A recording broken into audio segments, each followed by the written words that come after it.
My introduction to internet banking in Montenegro began several years ago when the mortgage bank in our region, I'm talking about our region, I don't know how it was in other regions, called all the accountants together and said, guys, you're great people, but every month you create queues because you all tend to come at once, usually bringing a large number of documents. You show up with a whole stack of papers for 30 or 50 companies at a time, and you occupy a counter, meaning the service window for half an hour.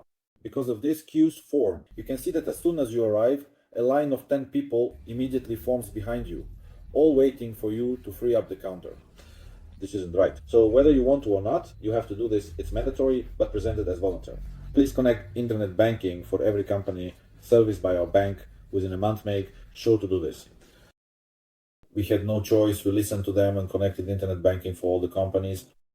Sometime later, in 2022, quite recently, story continued.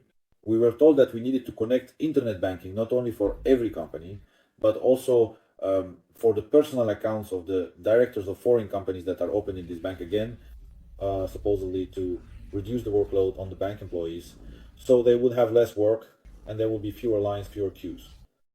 We did all of that as well. By the way, I should mention that indeed the queues at this bank are among the shortest in our region. So it was a justified measure. In principle, they did absolutely the right thing. Other banks don't do this. There, if you want to connect, you can. If you don't have to. In other words, it's done solely on a voluntary basis. But every company director has to come to the bank at least once a month to carry out some operation, at the very least to pay their company's taxes. That's why, and I see that for some people it's a problem, having to ask for time off from work to go to the bank. I think it would be much more convenient if you had e-banking connected, basically. Internet banking in Montenegro is called e-banking.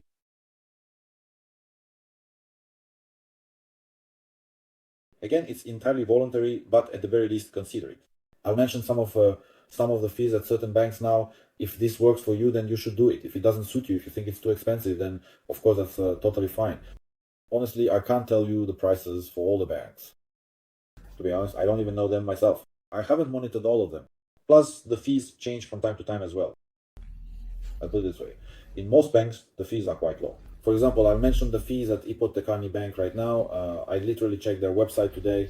And at the moment, well, again, they have different types of e-banking at this bank.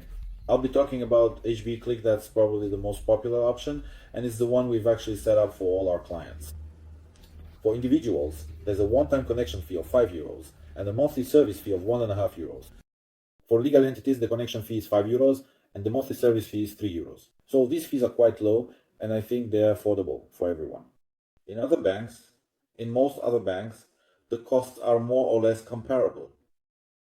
In short, they're also insignificant.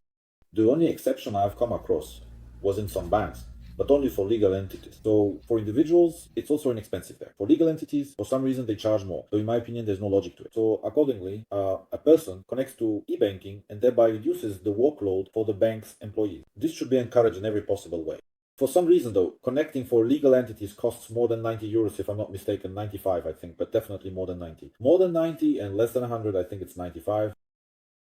There's no logic to it. They just set these rates. Well, spending €95 now, that's something to think about. In principle, it's not a huge amount of money, but still it's not entirely clear what you're paying for. But in other banks, the amount is basically negligible. I think there shouldn't even be any questions about it. But you do save yourself a lot of time. Out of the e-banking services I've seen, I've only seen 5. These are the first ones: Karna, TSKB, RST, and Pervo. I like 4 of them. In fact, I even use some of them regularly. I wouldn't say every single day, but at least every week for sure. The only internet banking service I didn't like was the first one. The system for connecting is really awkward. I mean, in terms of filling out documents and getting access. Well, okay, that's a one-time thing, maybe not a big deal, but still, it's unpleasant. Secondly, what I find very strange is that there's no transit account in the internet banking system. In other words, you can make payments within Montenegro, but you can't make payments to or receive money from foreign partners. For an individual, this isn't really a big problem because private individuals rarely pay for things abroad. And if they do, it's usually with cards. And for that, basically, you don't even need internet banking. But for legal entities, this is a serious problem. That is, there are a lot of companies in Montenegro that operate foreign companies or foreigners who have opened companies, almost all of them, conduct some transactions abroad. They have been restricted from this very important option, which in my opinion is just really strange in the 21st century. Nevertheless, you can still use this e-banking service. If you happen to be a client of this bank, this will also save you time. You won't have to go to the bank unnecessarily to carry out this or that transaction. That's all from me.